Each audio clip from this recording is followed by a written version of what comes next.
안녕하세요 여러분, 물상2 수업 시간입니다. 오늘은 지난 시간에 제가 나눠드린 문제 프린트 있죠? 그 문제 프린트 풀이하는 수업에 대해서 진행을 할 거고요. 오늘은 두 장 드렸잖아요 저번에. 그 중에 첫 번째 장에서 1번부터 12번에 대한 문제를 풀고 마무리 짓도록 하겠습니다. 문제를 푸신 학생들도 있을 거고요, 못 푸신 학생도 있을 텐데, 문제를 만약 풀고 싶다, 풀고 듣고 싶다 하면 지금 잠깐 정지 누르시고 문제 풀고 오시면 될 것 같습니다. 일단 선생님 본 수업 들어가기 전에요, 정정사항 하나 말씀드리고 넘어갈게요. 에너지 출입에 대한 얘기를 선생님이랑 직접 대면 수업 때 한 반도 있을 거고, 그리고 온라인 수업으로 들은 학생들도 있을 거예요. 그런데 온라인 수업에서 선생님이 흡열 반응에 대한 예시 중에 잘못 예시를 드는 것 하나가 있어요. 뭐냐면, 온라인 수업 때 선생님이 수산화바륨과 질산암모늄이 만나면 흡열 반응이 일어난다라고 잘못 설명을 드렸는데, 수산화바륨은 맞는데요, 질산암모늄이 아니고 염화암모늄이 만나면 흡열 반응이 나타난다, 이렇게 정정해 주셨으면 좋겠습니다. 그러면 정정사항 말씀드렸으니까 본격적으로 이제 문제 풀이 시작할게요. 선생님이 따로 프린트를 드렸으니까 따로 사진 같은 걸 붙여서 문제에 대한 설명을 드리진 않고요. 이제 여러분들이 있다고 가정을 하고, 프린트 있다고 가정을 하고 말씀을 드리도록 하겠습니다. 자, 그러면 먼저 1번 문제 보도록 할게요. 물리변화와 화학변화에 대한 설명으로 옳은 것을 고르세요 라고 되어 있습니다. 물리변화와 화학변화는 우리가 맨 처음에 배운 내용이기도 하고요, 선생님이 유튜브에 보충 강의도 올려드렸습니다. 그래서 그거 생각하면서 한번 보도록 할게요. 자, 1번. 물리변화가 일어날 때 물질이 새로운 성질을 갖는 다른 물질로 변화한다 라고 했습니다. 물리변화랑 화학변화를 비교하는 건요, 가장 큰 특징 중에 하나가 뭐냐면, 물리변화는 고유한 성질이 변하지 않는 변화고요, 다음에 화학변화는 물질의 고유한 성질이 변화하는 변화입니다. 자, 그렇다면 여기서 물질 변화 중에서 물리변화가 일어날 때 물질이 새로운 성질을 갖는 다른 물질로 변한대요. 이게 맞는 설명일까? 네, 아닙니다. 이거는 화학변화에 대한 설명이 되겠죠. 자, 그래서 1번은 아니고요. 자, 2번. 화학변화가 일어날 때 물질의 모양이나 크기, 상태만 변한대요. 화학변화는 성질이 변하는 변화입니다. 그럼 당연히 물질의 모양이나 크기 혹은 상태가 변하는 것도 포함되고요, 성질 자체가 변한다라고 설명을 해야 되겠죠. 그쵸? 근데 지금 상태만, 이런 식으로 만자가 붙은 거는 성질 빼고 얘네들만 변화한다는 걸 의미를 합니다. 그래서 화학 변화는 성질까지 변하는 변화이기 때문에 2번도 답이 아니에요. 3번. 물리 변화가 일어날 때 물질의 모양이나 크기, 상태가 변하지 않는다. 물리 변화는요, 물질의 모양이나 크기, 상태만 변하는 변화입니다. 근데 얘네들이 변하지 않는다니 전혀 틀린 말이 되겠죠. 3번도 답이 아니고요.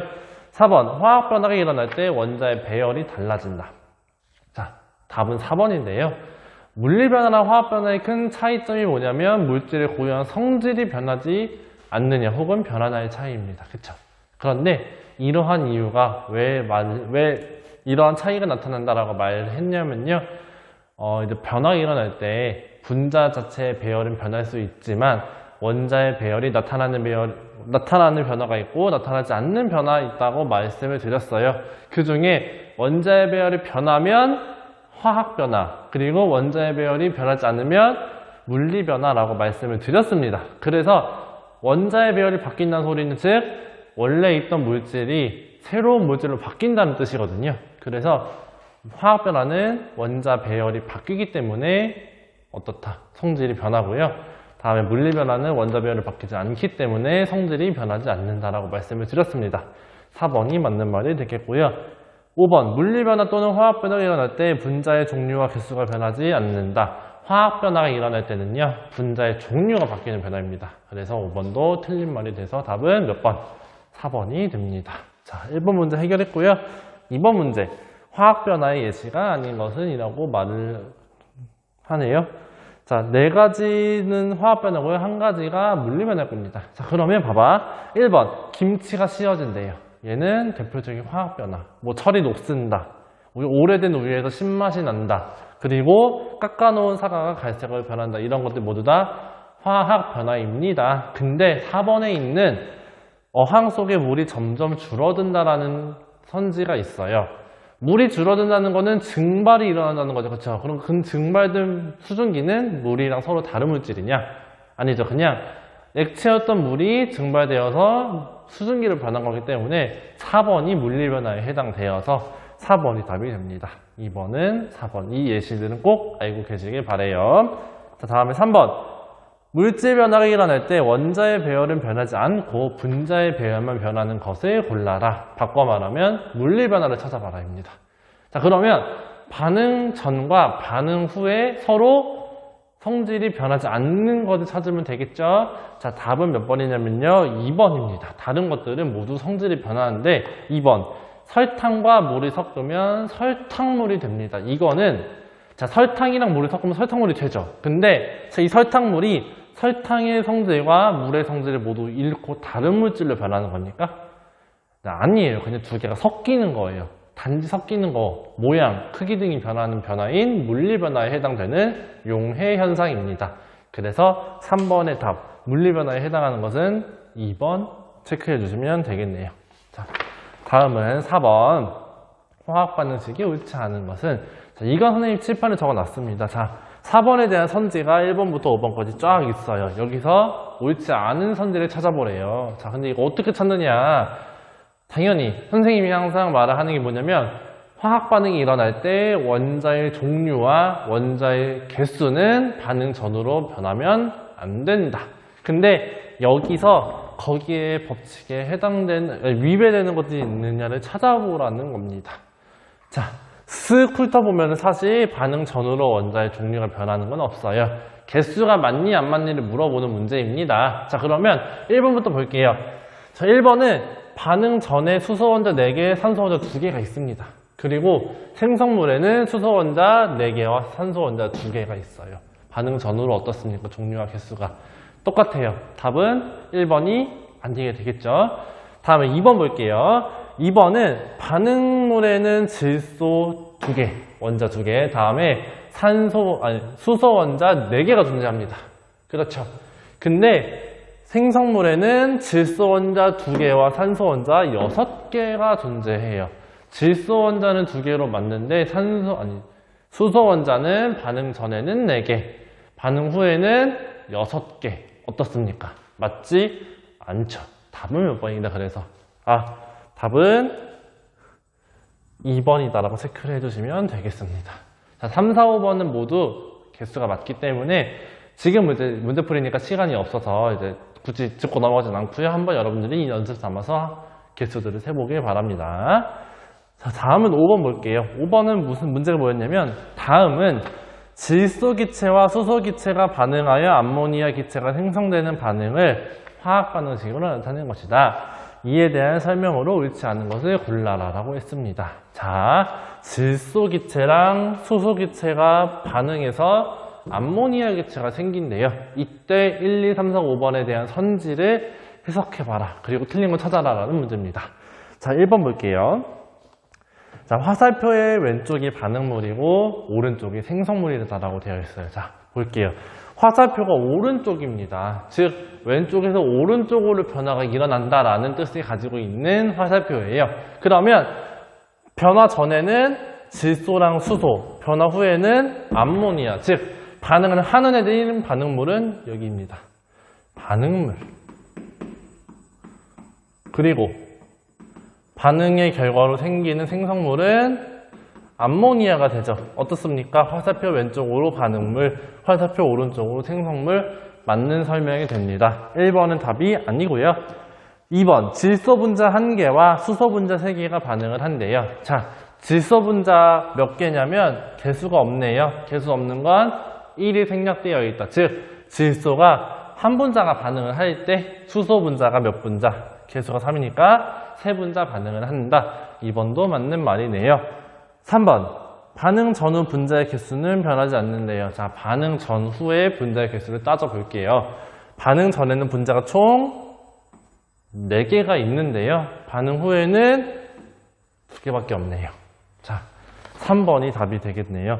반응 전후 분자의 개수가 변하지 않고요. 원자의 종류와 개수만 변하지 않으면 됩니다. 3번이 답이고요. 4번, 반응 전후 원자의 종류와 수는 변하지 않는다. 이게 바로 항상 화학 반응에서 관통되는 원리 중에 하나가 됩니다. 다음에 반응 5번, 반응하거나 생성되는 질소, 수소, 암모니아의 분자수비는 1대 3대 2래요. 자, 여기서 우리가 꺼내야 되는 거, 개수비는요, 반응하는 입자의 개수비였어요. 자, 그러면 개수비가 지금 몇 대 몇이냐면 1대 3대 2죠. 질소 1, 수소 3, 암모니아 2. 이 입자수의 비율은 항상 어떻게 된다? 어떤 경우에든 항상 일정하게 성립이 된다라고 말했습니다. 그러면 선지에서 반응되거나 생성되는 질소, 수소, 암모니아의 분자수비는 1대 3대 2이다. 어떻습니까? 개수비가 1대 3대 2니까 맞는 설명이 되겠죠. 답은 3번이 됩니다. 자, 5번 해결했고요. 다음 6번 문제로 넘어갈게요. 6번 문제. 자, 다음은 여러 가지 화학식을, 화학 반응식을 나타낸 것이다. 이때 기억, 니은, 디귿, 리을의 합을 구해라 라고 되어 있어요. 자, 보시면 그냥 개수 맞춰봐라 이겁니다. 근데 그냥 단순하게 주기 싫어가지고 다 구한 다음에 더해봐 이런 식으로 말을 하고 있죠. 자, 그러면 기억, 니은, 디귿, 리을 한번 지금부터 계산을 해보도록 할게요. 자, 기억부터 볼게요. 산화은이 분해되어서 은과 산소가 발생되었다라고 말을 합니다. 자, 그러면 은이 지금 반응물에 4개가 있으니까 생성물에도 몇 개 있어야 됩니까? 원자가 4개 있어야 되겠죠. 그렇죠? 근데 한 분자 안에 은원자는 2개가 있어요. 그러면 한 분자 안에 은원자 2개 있는데 총 은원자가 4개 있으려면 몇 개의 화합물이 존재해야 될까? 생각해 볼게요. 바로 2개가 되겠죠. 2개가 되면은 은원자 4개 그리고 산소 원자 2개 딱딱딱 맞게 떨어집니다. 그래서 기억은 숫자 2가 되겠고요. 다음 니은 볼게요. 자, 얘는 우리가 항상 예를 드는 거잖아요. EH2 플러스 O2는 O2 화살표 EH2O를 거꾸로 뒤집은 겁니다. 그럼 여기는 숫자가 뭐가 들어가야 됩니까? 숫자 2가 들어가야 된다. 굳이 외우지 않아도요. 반응물에 수소 원자 4개 있으니까 여기도 수소 원자 4개가 있어야 되죠. 그렇죠? 그렇기 때문에 개수 2가 붙어야 된다라고 말할 수가 있습니다. 다음에 디귿번, 리을번이 한 반응식이 있는데요. 반응물이 몇 분자인지 모르겠는데 화합물이 몇 개인지 모르겠는데 생성물에 나트륨 원자가 2개가 있네요. 그렇죠? 근데 반응물에는 화합물 하나당 몇 개가 있어? 원자가 하나밖에 없어. 그러면 여기에 2가 들어가야 나트륨 원자가 2개가 생기겠죠. 그쵸? 그러면 내가 지금 필요한 거는 디귿과 리을인데 리을 보시면요. CO2입니다. 이산화탄소가 있어요. 근데 그 중에 탄소가 여기 이미 하나가 있어. 원자가. 그러면 반응물에 원자가 2개 있는데 탄산나트륨이 원자 하나를 가져갔으니까 여기는 탄소 원자가 하나만 있어야 되겠죠. 그쵸? 그러면 리을은 뭐가 돼야 되거든? 1. 그쵸? 그래서 기억, 니은, 디귿, 리을 합치면 답은 7. 답이 어디 있냐면요. 4번에 존재하네요. 그래서 4번을 골라주시면 됩니다. 자, 다음 페이지 넘겨서 7번 볼게요. 닫힌 용기에서만 질량이 일정하게 유지되는 반응을 모두 골라라 라고 되어 있어요. 자, 닫힌 용기에서만 질량이 일정하게 유지가 된대. 즉, 열린 용기에서 질량이 일정하게 유지가 되지 않을 수도 있다라는 겁니다. 얘는 뭘 말하는 거냐면 기체 발생이 되는 반응은 무엇이니를 물어보고 있는 거예요. 자, 열린 게, 즉 열린 용기에서는 기체가 바깥으로 날아가니까 내가 처음의 질량과 나중의 질량이 다를 수 있어요. 근데 기체가 날아가지 못하는 닫힌 용기에서는 얘네들이 어때? 기체가 저울에 측정이 되어서 처음 질량과 나중 질량이 모두 똑같이 재어진다라고 말씀을 드렸죠. 자, 그러면 5개의 선지 중에서 기체가 발생되는 반응은 1번과 3번이 됩니다. 2번은 산화환원 반응이라는 건데요. 얘는 모르셔도 돼요. 모르셔도 되는데 얘는 열린 용기든 닫힌 용기든 기체가 발생되지 않기 때문에 답이 아니고요. 4번과 5번 또한 기체가 발생되지 않는 반응이기 때문에 답으로는 적절치 않습니다. 그래서 1번과 3번이 답이 되겠어요. 자, 양초를 연소시키면 뭐 이산화탄소 나오고요. 다음에 묽은 염산의 조개 껍데기는 탄산칼슘으로 되어 있거든요. 탄산칼슘에다가 묽은 염산을 넣으면 이산화탄소가 생긴다라는 걸 알고 있으면 될 것 같습니다. 답은 1번과 3번, 다음은 8번 넘어갈게요. 자, 8번은 그림 보면서 얘기할게요. 그림과 같이 묽은 염산이 들어있는 삼각 플라스크의 입구에 아연 조각이 들어있는 고무풍선이 쓰였대요. 그러면 묽은 염산과 아연 조각을 반응시켰을 때 이에 대한 설명으로 옳은 것을 모두 골라라 라고 되어 있습니다. 자, 아연이랑 묽은 염산이 반응하면 무엇이 나오냐면 반응식이 이거예요. 아연과 묽은 염산이 반응하면은 염화 아연과 수소 기체가 나옵니다. 기체가 나와요. 그렇죠? 자, 그러면 여기서 우리가 기체가 나온다는 사실을 알고 나서 보기에 대해 접근을 하셔야 되겠죠. 자, 기억 먼저 볼게요. 기체가 발생하여 고무풍선이 부풀어 오른다라고 되어 있습니다. 자, 수소기체 발생하죠. 그쵸? 그러면 기체가 점점 발생하면은 우리가 풍선을 부는 것처럼 고무풍선이 어떻게 될까요? 부풀어 오르게 되겠죠. 기억은 맞는 설명이 됩니다. 니은번, 반응 전과 후에 물질의 총 질량을 변하지 않는다. 자, 기체가 발생하고 있고요. 고무풍선으로 입구를 막아놨어. 얘는 닫힌 용기일까요? 열린 용기일까요? 네, 수소기체가 밖으로 날아갈 수 없어요. 즉, 닫힌 용기가 됩니다. 닫힌 용기에서 기체 발생을 할 때는 항상 질량 측정을 했을 때 반응 전과 후의 질량이 같게 나타난다 라는 사실을 저번에 설명을 드렸어요. 니은번도 맞고요. 자, 디귿, 고무풍선을 벗기면 반응 전보다 질량이 감소한다. 벗기면요, 수소기체가 용기 밖으로 빠져나가요. 즉, 저울에서 측정이 가능하다, 불가능하다. 불가능해. 그러면 처음에 있던 질량에서 빠져나간 수소기체의 질량만큼이 빠져서 측정이 되겠죠. 그렇죠? 그래서 처음에 100이라면 나중에는 100보다 아래인 질량을 재든다. 즉, 디귿도 맞는 설명이 됩니다.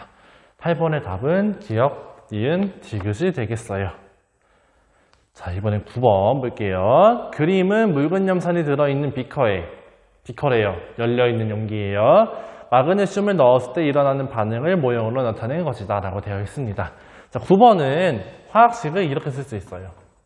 마그네슘이 묽은 염산과 반응하면은 염화마그네슘과 수소기체가 발생한다. 위에 있는 반응이 또 비슷하게 생겼죠? 자, 그때 이제 이에 대한 설명으로 옳지 않은 것을 골라라라고 되어 있습니다. 자, 1번 볼게요. 발생한 기체는 뭡니까? 수소. 1번은 답이 아니고요. 2번, 이 모형에서 기체는 이렇게 나타낼 수 있다. 자, 염화수소 모형 보면요, 커다란 거랑 조그만 거 하나 붙어 있어요. 그쵸? 근데 생성물 보시면 염화마그네슘에 커다란 게 붙어 있죠. 그쵸? 그러면 이 조그만 게 뭐냐면 수소 원자란 말이야. 그럼 이 조그만 거 두 개가 붙어 있는 2번에 나타난 모형 어떻습니까? 수소기체라고 말씀을 드릴 수 있겠네요. 2번도 답이 아닙니다. 3번, 발생한 기체가 공기 중으로 날아가므로 반응 후 질량이 감소한다. 이게 열린 용기에서 질량이 제대로 측정되지 않는 이유였어요. 그쵸? 그래서 3번도 답이 아닙니다. 4번, 질량 보존 법칙을 성립한다. 네, 질량 보존 법칙은 항상 성립을 해요. 단지 열린 용기에서 반응이 일어났다. 그런데 기체가 발생하면은 사실 질량 보존 법칙이 성립되긴 하는데 날아가는 기체까지 우리가 측정을 못하기 때문에 어떻다? 질량이 감소하는 것처럼 보인다라고 말씀을 드린 거죠. 그래서 4번은 맞는 말이에요. 단지 우리 눈에 그게 안 보일 뿐이야. 그래서 4번도 답이 아니고요. 5번, 반응 후 원자의 종류와 배열이 달라진대요. 자, 5번이 답입니다. 5번 뭐가 틀릴까? 종류가 변하면 안 돼요. 화학 반응이 일어나면 배열만 변해야 돼요. 원자의 배열. 종류가 변하면 그거는 안 돼. 그래서 5번에 약간 함정이 있었어요. 종류는 변하면 안 되고 배열만 변한다. 답은 5번이 됩니다. 자, 이제 10번에서 12번 세트 문항이 있습니다. 그래프는 구리와 마그네슘이 산소와 결합하여 산화구리와 산화마그네슘이 생성될 때에 각 금속과 생성물의 질량 관계를 나타낸 것이다. 물음에 답하시오라고 되어 있어요. 그래프가 지금 여기 그려놨어요. 지금 잘 보이려나 모르겠는데 마그네슘과 구리의 그래프가 있습니다. 자, 그러면 여기서 10번, 구리 8g이 모두 반응하려면 필요한 산소는 최소 몇 g이 필요하니? 를 물어봤습니다. 자, 10번. 구리 8g이 반응하기 위해서 필요한 최소의 산소 질량은 얼마니를 물어봤어요. 그러면 구리랑 산소랑 질량비를 알아야 되겠죠. 그쵸? 자, 구리 그래프 볼게요. 구리는요, 지금 구리가 4g 반응할 때 생성되는 질량이 5g이래요. 즉, 구리가 4g 반응하면은 산화구리가 5g이 생긴다라고 되어 있습니다. 그럼 질량보존 법칙에 의해서 구리 4g과 산소 몇 g이 반응을 한다라고 말할 수 있냐면 4대 1의 질량비를 가지고 반응한다라고 할 수가 있겠네요. 근데 내가 반응시키고자 하는 구리는 몇 g이다? 8g이다 라고 말씀을 드렸습니다. 그러면 8g을 모두 반응시키기 위해 최소한 몇 g의 산소가 필요하냐면 2g의 산소가 필요하겠죠. 10번의 답은 2g이 됩니다. 다음에 11번 볼게요. 자, 이번엔 뭘 물어보냐면 산화구리를 30g 생성을 시켰대요. 이때 들어가 있는 구리랑 산소의 질량은 몇인지 물어봤어요. 자, 여기 잠깐 볼게요. 구리랑 산소는 질량비가 4대 1입니다. 그쵸? 그러면 산화구리는 이때 몇의 질량비를 가지냐면 5의 질량비를 가지게 돼요. 즉, 얘가 5에 해당하는 비율을 가진단 말이에요. 그치? 그러면 이때 구리는 4에 해당하는 비율을 가지고요. 산소는 1에 해당하는 비율을 가지게 돼요. 그러면 5만큼을 차지하는 건 30g이래요. 그럼 4만큼을 차지하는 질량은 몇일까? 24g이 되겠습니다. 다음에 1만큼을 차지하는 질량인 산소는 6g이 되겠죠. 그래서 답은 몇 번이냐면 3번에 있다라고 말씀을 드릴 수 있겠습니다. 자, 다음에 마지막 문제 12번 볼게요. 일정량의 산소와 결합하는 마그네슘과 구리의 질량 비를 구하래요. 자, 일정량의 산소에 결합을 하는 마그네슘과 구리의 질량의 비율을 구해봐라라고 했습니다. 자, 이건 무슨 말이냐면요. 산소가 있어. 산소랑 둘 다 결합하지. 근데 똑같은 질량의 산소에 결합하는 마그네슘과 구리의 비율을 구해봐라고 말을 했습니다. 자, 그러면 우리가 아까 알아낸 거는 뭐냐면 구리랑 산소는 4대 1의 비율을 가지고 반응을 한다라는 사실을 알았어요. 자, 그러면 내가 이걸 가지고 어떻게 마그네슘과 구리의 비율을 끌어낼까 한번 생각을 해볼게요. 자, 산소 가지고 우리가 할 수 있어. 봐봐. 마그네슘이랑 산소의 질량비 또한 어떻게 할 수 있냐면 구해낼 수가 있습니다. 몇 대 몇이냐면요. 마그네슘이 3g 반응할 때 생성되는 산화마그네슘은 5g입니다. 그러면 마그네슘이랑 산소의 질량비는 3대 2가 되겠죠. 그쵸? 산소 1에 대해서 구리는 4입니다. 그리고 산소 2에 대해서 마그네슘은 3이에요. 그러면 내가 이걸 어떻게 고칠 수 있냐면요. 8대 2로 고칠 수 있어요. 산소 2g에 대해서 마그네슘은 3g만큼 반응하고요. 그러면 구리는 몇 g 반응한대요? 8g이 반응한대요. 그렇죠? 그러면 여기서 알 수 있는 건 뭐다? 3대 8의 질량비를 가지고 있구나라는 사실을 알 수가 있어요. 그래서 답은 3대 8이라고 말씀을 드릴 수 있게 됩니다. 네, 여기까지 1번부터 12번 문제를 풀었습니다. 아무래도 시험이 얼마 남지 않았어요. 다음 주면 시험이잖아요. 그쵸? 이거 듣고서 여러분들이 조금 연습을 더 하면은 좋은 성적 얻을 수 있을 거라고 믿고요. 다음 13번부터 21번은 다음 시간에 풀어보도록 하겠습니다. 네, 그러면 다음 교시 듣도록 하고요. 다음 시간에 뵙도록 하겠습니다.